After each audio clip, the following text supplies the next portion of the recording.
ఇందోరా ష్యూరా? అనుకుంటున్నా ఎప్పుడు విన్నాను గుర్తుందమ్మా. ఎలా చెప్తున్నారు ఇందోర్ అని? ఇంకొకసారి ఆలోచించుకోండి. ఇందోర్ కాదా?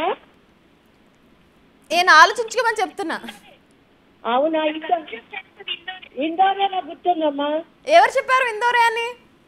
లేదమ్మా, అంటే అంకుల్ కూడా ఉన్నారు అక్కడ. అంకుల్ వింటున్నారమ్మా అన్ని. ఓహో, అంకుల్ వింటున్నారా? అందుకే ఓకే, అంకుల్ ఇందోర్ అని చెప్పారు. మరి ఇందోర్ రైటా రాంగా చూసిద్దామా? రైట్ అవుతుందమ్మా. అంకుల్కి తెలుసమ్మా, అంకుల్ రిటైర్డ్ ఎంప్లాయీ. ఓ, మీరు అంకుల్ని గుడ్డిగా నమ్మేసి పప్పులో కాలేశారు అని చెప్దాం అనుకున్నాను, కానీ కాదు. Indore is the here we go on the screen right answer. Uncle పప్పులో కాలేదమ్మా, మనకే ఇస్తారు కానీ అంకుల్ వేయరు. అదే, ఆయన వేయరు, మీతో వేయిస్తారేమో అని నా డౌట్. పప్పులో కాదు కానీ అంకుల్ వేయరమ్మా. అంకుల్ చెప్పారు కాబట్టి గ్యారంటీ అనుకున్నా. నైస్ రైట్ ఆన్సర్ అండి, కంగ్రాచులేషన్స్.